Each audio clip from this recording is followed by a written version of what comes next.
Precisamente a orar para comenzar. Cari, si nos puedes guiar en oración. Padre celestial, en esta noche agradecemos tus bondades y tus misericordias. Gracias por un día más de vida, la oportunidad de reunirnos con nuestros tuyos para ver más de tu palabra. Te rogamos una bendición especial por él, Señor, para que tú le des las palabras, Señor, y nosotros tengamos un corazón dispuesto para ti.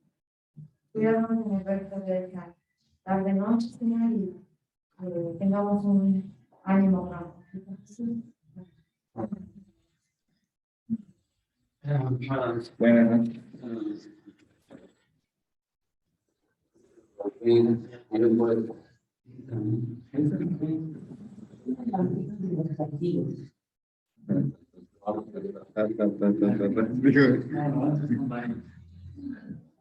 Muy bien, estábamos viendo en esta ocasión lo que es animar a otros a orar. Estuvimos viendo la importancia de motivar a la oración a través del ejemplo, ser los primeros que oran. Cuando una persona llega y habla con nosotros con una necesidad, pues ayudarles a orar. Vimos ahí que no quedarnos en voy a estar orando por ti. Si se puede orar en ese momento es lo mejor, porque luego ese voy a estar orando por ti, luego se nos olvida. Si somos de mente de teflón, se nos olvida y ya nada más nos volvemos a ver, ya cuando lo volvemos a ver, ya lo vemos con todo mayugado, nos acordamos, tenía que orar por esa persona. Luego vimos motivar a la oración a través de la instrucción, ayudarles a orar, ayudarles a, pues propiamente inclusive, ser los primeros en mostrarles cómo se ora, qué hacer en la oración. Yo me acuerdo que hace muchos años, cuando llegué a la iglesia, y se me ocurrió venir al primer miércoles de un servicio de miércoles de oración. No bajaban los jóvenes a orar. Entonces estábamos arriba y al hermano Albino se le ocurrió decir, agarren parejas, van a orar juntos. Yo me quedé como que... lo bueno que en aquel entonces estaba un joven que se llamaba Carlos Martínez, él me agarró, me dijo, ven, oramos. Y yo dije, pues no sé, era mi primer miércoles de oración. Entonces, fue muy entretenido, me instruyó en ese aspecto. Y a veces vamos a tener que hacer eso. Luego hay un joven que dice, le encarga a uno orar y, no, es que no sé. Bueno, ahí tenemos un discípulo para orar. Luego vimos ayudando a otros a orar regular y fielmente.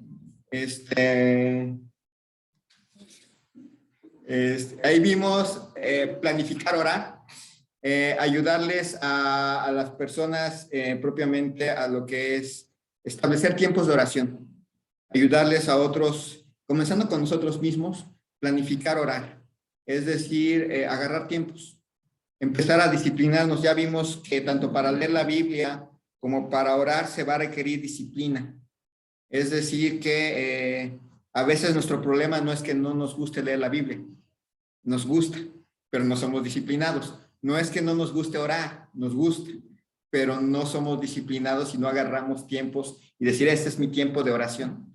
Entonces, ayudar en ello, ayudarles a evitar la desviación mental. Tanto creo que vimos esa vez que todos aquí y el resto de la gente, pasamos por tiempos en que parece que estamos orando y cuando ya nos dimos cuenta ya estamos pensando en cualquier otra cosa y estamos ahí haciendo cosas y nos distraemos con mucha rapidez. Bueno, vimos algunas ayudas para no hacerlo. Vimos en ese sentido orar oraciones escritas, orar en voz alta, creo que era la idea como más fácil. Hacer un diario de oración es difícil, pero creo que enseñarles a orar en voz alta es muy práctico.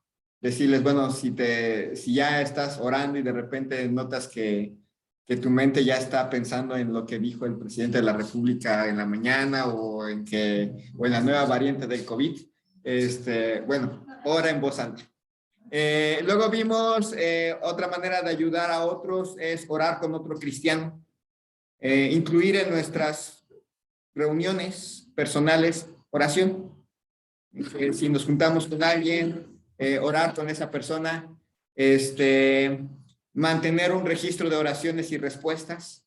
Era lo que les decía la vez pasada, la importancia de anotar las peticiones del miércoles.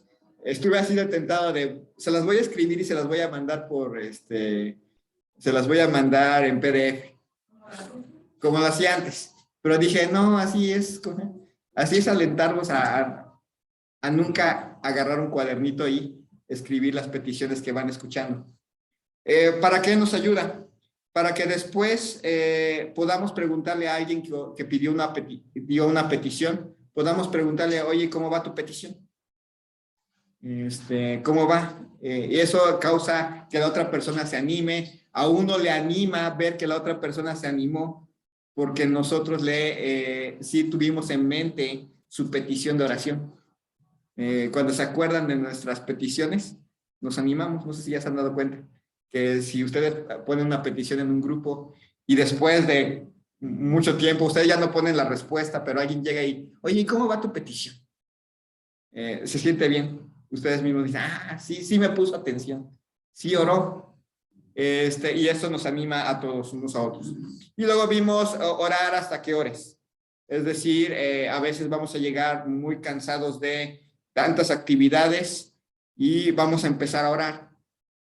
Bueno, empezar a orar va a requerir mucho esfuerzo, empezar a enfriar motores, a enfriar la mente después de estar pensando en un montón de cosas.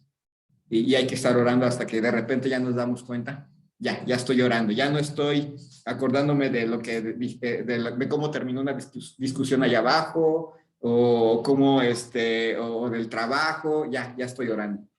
Entonces, luego comenzamos con algunas, no vimos todas, algunas excusas para orar, vimos, a veces inclusive uno a veces va a dar esas excusas, pero generalmente otros van a decirnos, estoy muy ocupado para orar.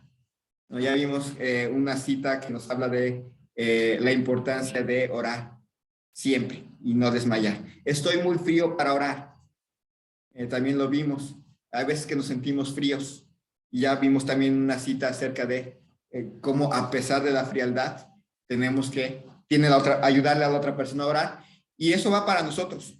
Hay veces que vamos a estar fríos. Bueno, ese es el mejor momento para orar. Ahora sí que el Espíritu Santo toque nuestro corazón. No siento necesidad de orar. Quien tiene esa excusa, ¿qué nos está diciendo? ¿Qué problema tiene en realidad? Quien dice es que yo no tengo nada de orar, todo está bien, no necesito. Tiene un problema muy serio. Falta de espiritualidad. Autosuficiencia, orgullo, soberbia. Se cree suficiente. Y bueno, ese fue el último que vimos. Y ahora quizás va a llegar alguien que les va a decir, estoy muy amargado para orar. La amargura llega a sus corazones, contamina su corazón. Algo pasó en su vida personal, en su vida familiar, en la iglesia, y siente amargura. Y siente que no puede orar así. No puede orar con el corazón amargo. En cierta manera, por lo menos está siendo honesto, honesta. No está siendo hipócrita, está siendo clara o claro. Pero ¿qué le podremos contestar?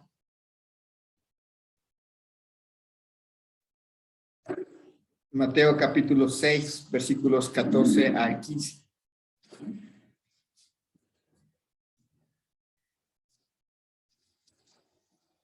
Mateo 6, 14 al 15. Irving.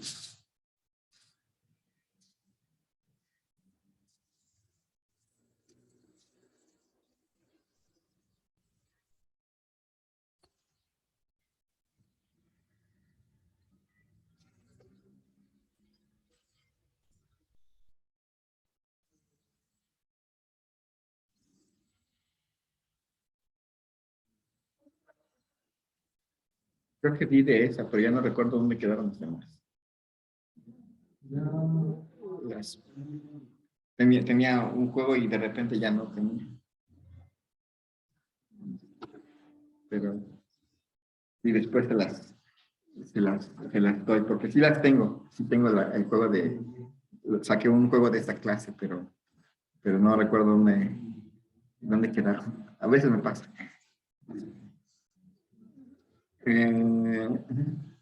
Porque si perdonáis a los hombres sus ofensas, os perdonará también a vosotros vuestro Padre Celestial. Mas si no perdonáis a los hombres sus ofensas, tampoco vuestro Padre os perdonará vuestras ofensas. Muy bien. ¿De qué tema tenemos que hablar cuando alguien llega y estoy amargado para orar? Es la puerta de entrada para un tema importante. ¿De qué habla ese texto? Del perdón. Es el inicio, es la oportunidad que la persona te está dando, que Dios te está dando a ti para hablar con esa persona acerca del perdón. Y probablemente no va a ser algo que vas a tener que hablar esa vez nada más. Ahí va a empezar un largo camino de ayudar a esa persona a perdonar. Mucha de la amargura surge de un punto muy importante, el orgullo herido.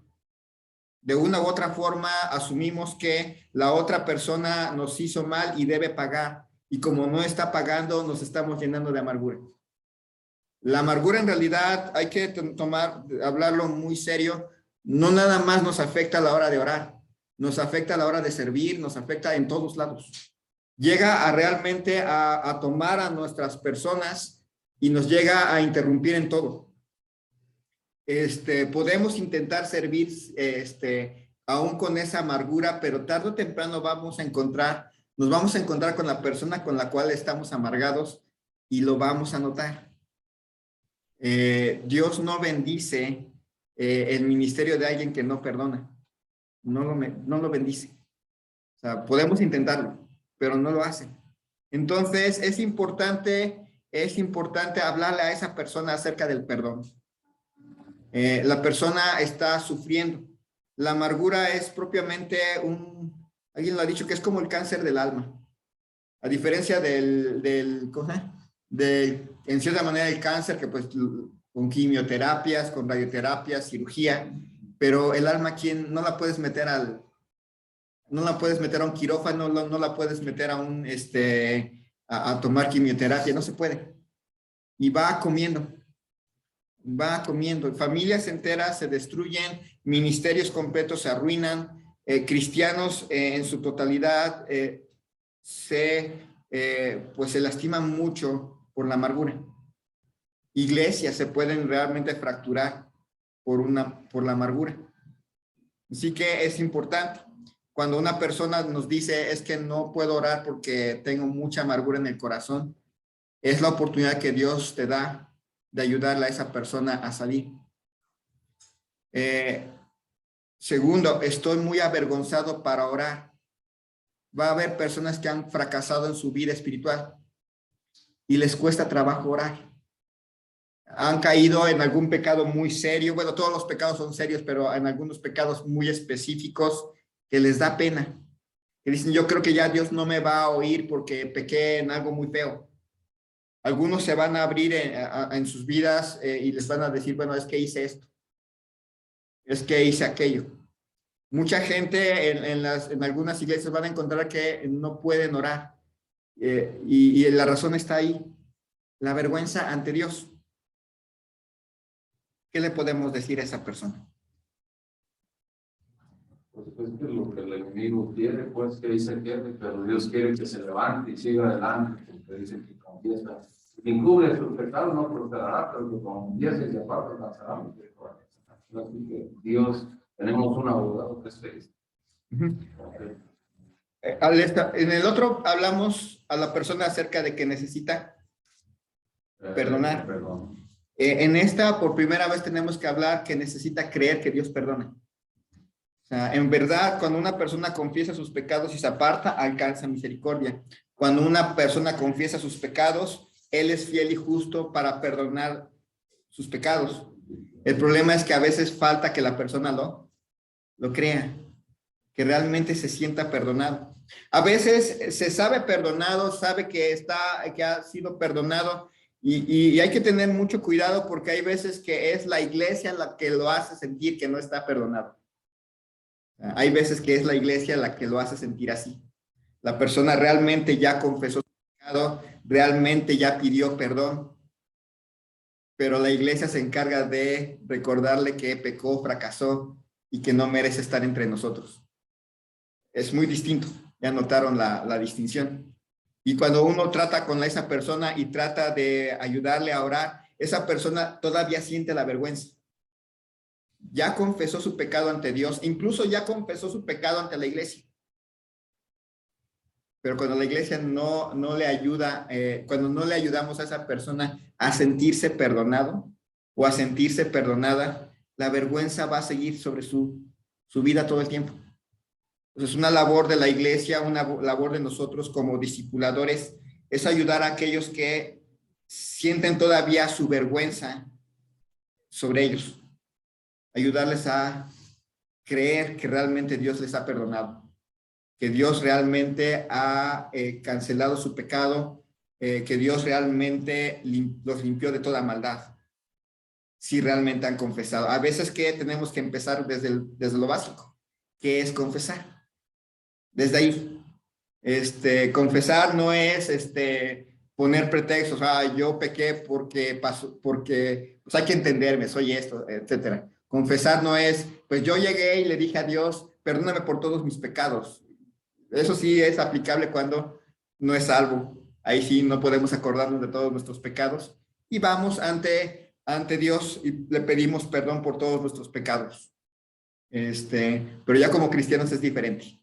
Ahí sí ya sabemos que estamos mal. Entonces ahí sí tenemos que confesar. Entonces, cuando alguien está muy avergonzado para orar porque pues ha hecho algo muy, muy, muy malo, pues hay que recordarles que en Cristo hay perdón. Otras veces nos van a llegar y nos van a decir, es que no me gusta orar porque cuando oré en el pasado no contestó. O cuando estoy orando en el presente parece que no contesta. ¿Para qué oro? Especialmente se van a topar, y yo lo he visto también, con personas que, por ejemplo, oraron por la salud de un familiar. Y estuvieron orando y orando y orando. Y ese familiar no solamente no sanó, se murió. El dolor es inmenso en esas personas. Y hay veces que les quita el deseo de orar. Dicen, ¿para qué oro si no pasó? Me acuerdo que cuando en las dos ocasiones, tanto en la primera vez que mi mamá se enfermó como en la segunda, me acuerdo que oraba y me acuerdo que, no, señor, el primer día del hospital, que sane. Y no, ahora tiene esto. Ah, señor, que se le quite esto. No, ahora tiene esto. Señor, que se le quite esto. No, ahora tiene esto. Que se quite. Llegó un momento en que uno pensaba, mejor no oro, porque cada vez de que oro, se le agrega uno más. Vamos a terminar despidiéndonos. Hay personas así, que sufren esa experiencia. Dios parece no responder cuando oramos, y Dios a veces responde no. Responde no, en un no absoluto.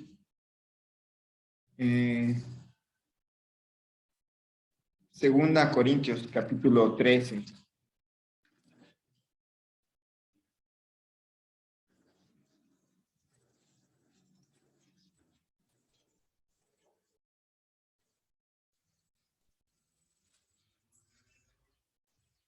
Perdón, es el 12.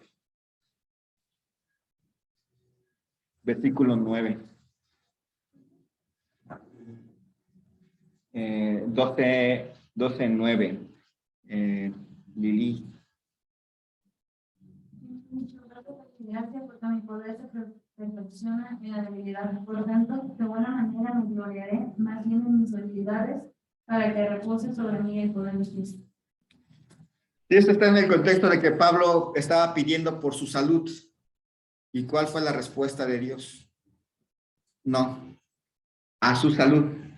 Pregunta, pero al mismo tiempo sí le respondió de otra forma. ¿Qué le dio para poder soportar el no? Gracia. Dios nunca, en realidad, en verdad no dice que no. No dice no a algo que nosotros queríamos, pero al mismo tiempo que nos da para poder aguantar ese no. La gracia de Dios. Para un inconverso, pues es muy difícil entenderlo, pero para nosotros los creyentes, cuando un amigo, una amiga, un familiar cosa, pues son creyentes y Dios dice no y no levanta a su familiar y no solamente no lo levanta, sino que el familiar parte a estar con él. El dolor es intenso y puede llegar la duda, ¿para qué oré? No contestó como yo quería. Bueno, hay que ayudarle a reconocer que hay veces que Dios va a decir que no, pero cuando Dios dice que no, no nos regresa con las manos vacías. No nos regresa solos. Cuando Dios dice que no, nos va a dar algo a cambio. ¿Qué es ese algo? ¿Dónde? El mismo, la gracia de Él. Él mismo como el sostén, él mismo como la fuerza, el poder, diríamos, la persona que nos va a acompañar por ese no. Y hay que ayudarles. A lo mejor algunos ya han tenido esa experiencia, no de otra persona hacia ustedes, sino ustedes mismos. Y hoy están así como que, pues es que cuando yo oré, nunca me contestó y además no solamente no me contestó, empeoró el asunto. Y ya casi no oro por eso. Bueno, recuerden, cuando Dios les dijo que no, no los mandó con las manos vacías.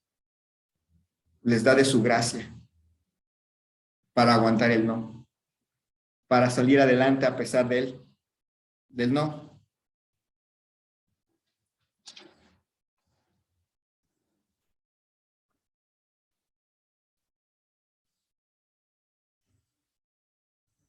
Se le va suspenso. Primero estaba aquí. Muy bien, entonces, venciendo las excusas a la falta de oración. Estoy muy ocupado para orar. Nadie realmente, es cuestión de agendas. Inclusive pueden decirle a su amigo o a su amiga, a ver, préstame tu agenda. Ah, tienes 20 horas en Facebook. Usa por lo menos una para orar. Estoy muy frío espiritualmente para orar. Inclusive nos recordamos del pasaje de Elías. Elías era un hombre semejante, con pasiones semejantes a las nuestras. Específicamente él se deprimía, pero nunca dejó de orar. Esa es una característica de una persona, de un cristiano maduro. El cristiano maduro se deprime, pero no deja de orar. Eso es muy interesante en la palabra de Dios, porque pensamos que los cristianos maduros no se deprimen. Ese es un error. Sí se deprimen, pero no dejan de orar y animarlo a orar. No sienten la necesidad de orar, hay que hablarles acerca de su orgullo. Dios resiste a los soberbios y da gracia a los humildes. Estoy muy amargado para orar, hay que hablarles acerca del perdón. Estoy muy avergonzado para orar, hay que hablarles acerca del perdón de Dios a sus vidas. Cuando oré, Dios dijo que no. Hay que hablarles acerca de la gracia de Dios para soportar el no. Entonces pasamos a motivar a otros a orar efectivamente. Motivar a otros a orar efectivamente. Una tendencia del cristianismo moderno es orar según nuestra propia voluntad y deseos. Mateo capítulo 7, versículos 7 al 11. Mateo 7, 7 al 11. Pueden leerlo a uno cada quien, comenzando con Jonatán, luego Leslie, luego el hermano Abimael, Miguel, Sebastián. Hasta ahí llegamos.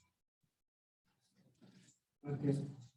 Dice, Pedid y se os dará, buscar y hallaréis, llamar y se os abrirá. Porque toda aquel que recibe y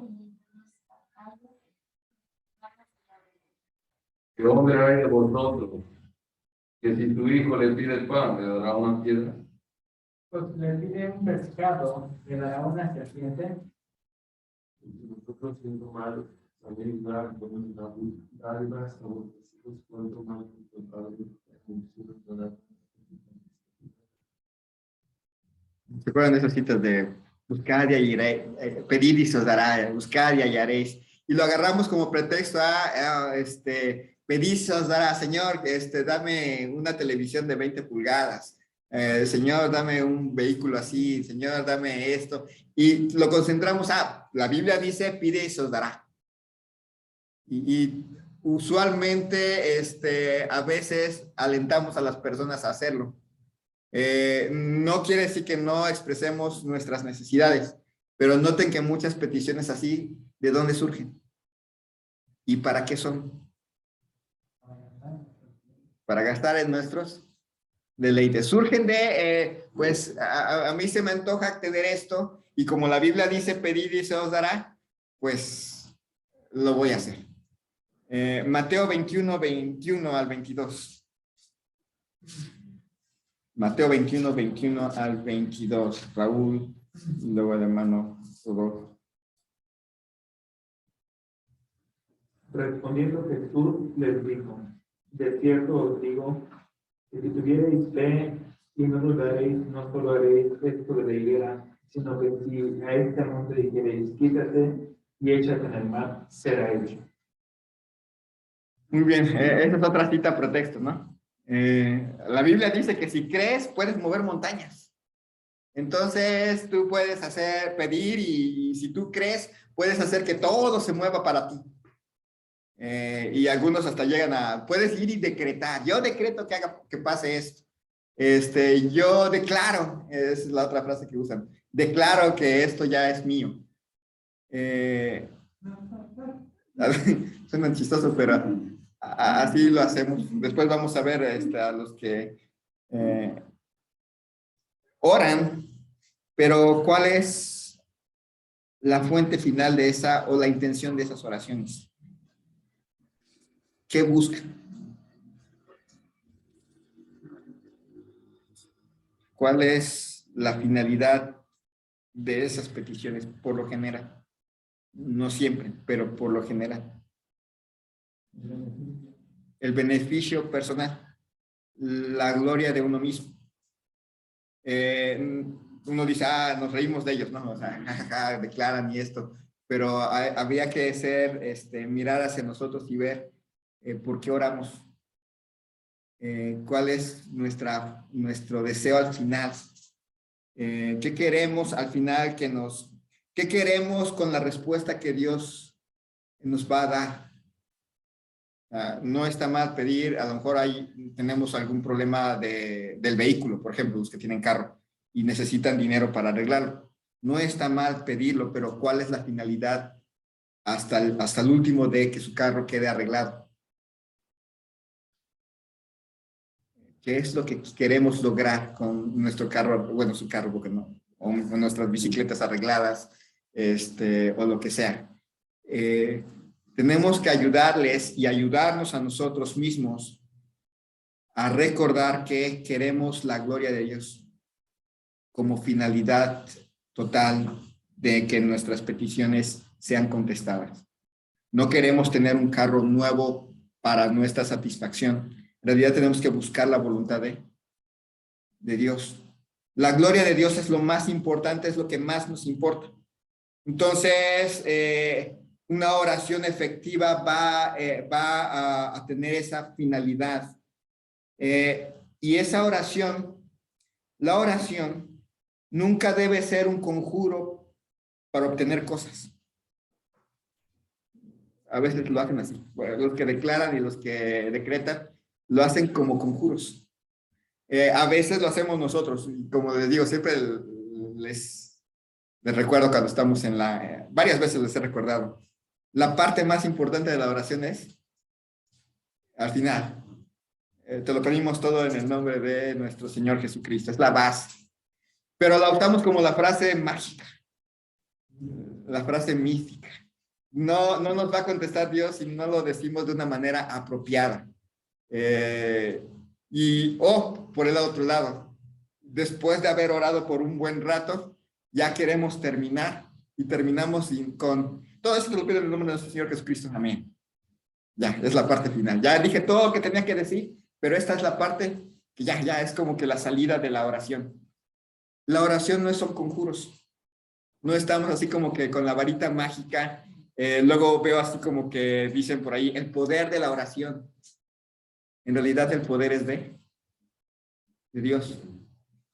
La oración en sí misma no es poderosa si no está dirigida hacia Dios y para la gloria de Dios. Cuando decimos, es que el poder, y hasta va a haber libros y libros ahí que el poder de la oración. Y pensamos, tengo el conjuro exacto para poder hacer que las montañas se muevan, para que Dios haga lo que yo quiero. Equivocamos el medio.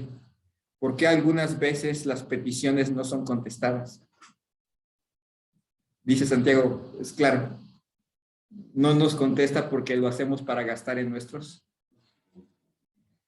deleites. Y Dios dice, no. A veces tenemos una respuesta y no precisamente de Dios para seguir engañados con la idea de que la oración son conjuros.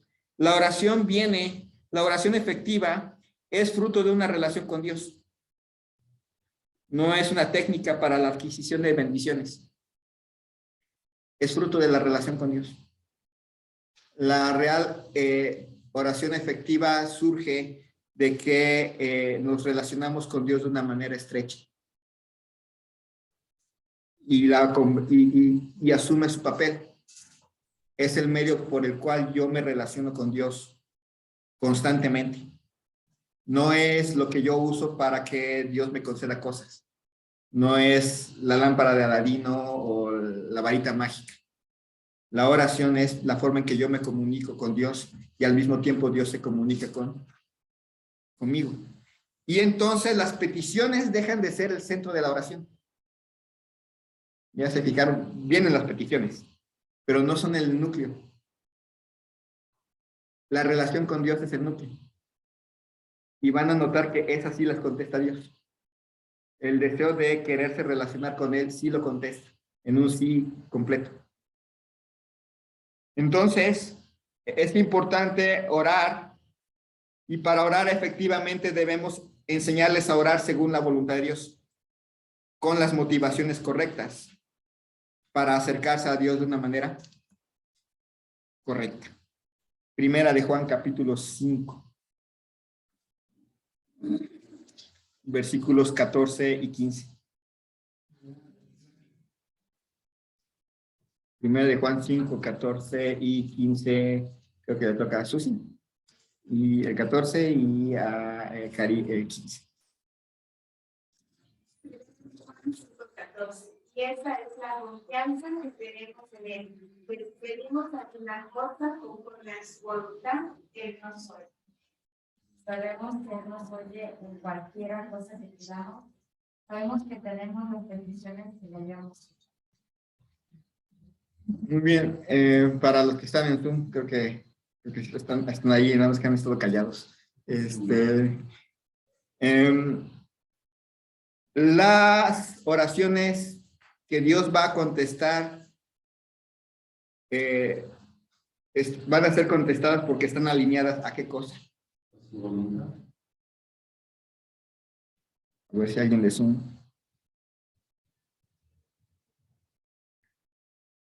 A su voluntad. Deben de estar alineadas a la voluntad de Dios.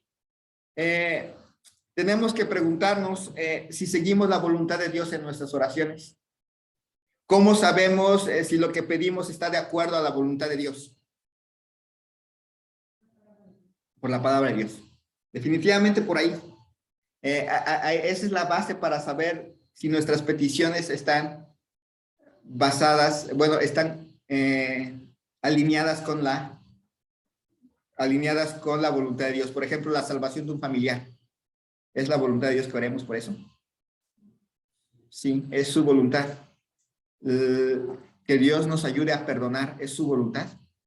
Sí. Que Dios ayude a un hermano que tiene una necesidad espiritual, también. El pan nuestro de cada día, ¿sí? Es su voluntad. Entonces hay cosas que están alineadas a su voluntad. ¿Que me convierte en el dictador del mundo? No, entonces no tendríamos por qué orar. Hay algunas cosas que poco a poco nos vamos a ir dando cuenta. Orar porque sale un enfermo, podemos hacerlo. No necesariamente va a sanar. Y cuando no sana, ¿qué nos da Dios? De su gracia. ¿Para qué? Podamos aguantar el no. Alguna vez, probablemente a lo mejor también todos nosotros aquí nos vamos a enfermar. Y Dios nos va a decir, no van a sanar. Bueno, y por más de que oremos, nos va a decir, no van a sanar. ¿Pero qué nos va a dar Dios? Su gracia. Y podemos descansar. No vamos a sanar, pero Dios me va a dar la gracia para que me goce en mis debilidades. A veces va a suceder así. Entonces, hay que recordar, realmente la oración efectiva surge de una oración alineada con la voluntad de Dios. La manera más segura de orar conforme a la voluntad de Dios es orar a través de la Escritura. Cuando leemos la palabra de Dios, ya lo hemos visto, conforme vamos leyendo la Biblia, vamos descubriendo cosas por las cuales orar. Vamos ahí encontrando en un pasaje, en otro, cosas por las cuales uno puede orar por uno mismo, por otras personas, y esas peticiones las contesta, porque están alineadas a su palabra, que nos dé fe, que nos aumente la fe, aunque ya sabemos cómo aumenta Dios la fe, cómo fortalece la fe, y ya nos podemos preparar porque va a significar que según su palabra nos van a venir pruebas, pero nos va a traer fortaleza. Orar por santificación, orar por amor para nuestro prójimo, es parte de la voluntad de Dios. Orar porque Dios nos dé confianza en las carencias, es parte de la voluntad de Dios. Orar porque Dios nos dé contentamiento también, es parte de la voluntad de Dios. Entonces hay que ayudar a la otra persona y uno mismo se tiene que ayudar a orar con la motivación correcta. Oramos para la gloria de Dios conforme a la voluntad de Dios. Utilizar pasajes que nos ayudan a orar. Entonces, cuando platicamos con alguien acerca de la oración, motivarlo es animarlo a buscar la gloria de Dios en sus peticiones. Es ayudarlo a orar conforme a la voluntad de Dios. A orar lo que lee en la Biblia. A orar lo que escuchó en una predicación. A orar escrituras. Y vamos a encontrar que nosotros mismos, creo que esta es una oportunidad para animarnos a orar conforme a la voluntad de Dios. ¿Y cómo nos va a ayudar eso? ¿Cómo podemos hacerlo de una manera más efectiva?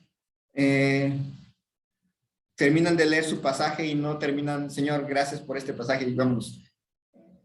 Se les queda más el pasaje cuando oran el pasaje. Señor, hoy he aprendido que sin ti no puedo hacer nada. Ayúdame a recordarlo siempre.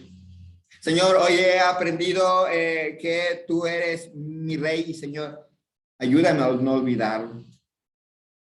Entonces, es importante animarlos a orar efectivamente con motivos correctos, para la gloria de Dios, conforme a la voluntad de Dios. Y con eso terminamos. Ahorita seguimos con preguntas acá. Allá en Zoom, pues terminamos aquí la clase. Vamos a orar. Señor y Dios, agradecemos en esta noche por la vida que nos concedes y agradecemos realmente por la gran bendición de saber que nos escuches. No siempre a algunos nos has contestado que sí a nuestras peticiones, pero siempre nos has dado de tu gracia. No siempre contestarás a nosotros con un sí a nuestras peticiones, pero siempre nos vas a dar de tu gracia. Y no siempre, Señor, darás un sí a peticiones de nuestros hermanos, algunas peticiones muy necesarias como la salud, la vida, pero siempre, Señor, les darás de tu gracia para soportar el no. Ayúdanos a ayudar a otros, a que vean que aunque a veces dices que no, nunca mandas a nadie con las manos vacías, nunca mandas a nadie con solo y sin saber que tú estás presente en su vida. Gracias, Señor, te damos. Bendice a cada hermano aquí presente. En nombre de Cristo Jesús. Amén. Muy bien, hasta luego a los de Zoom.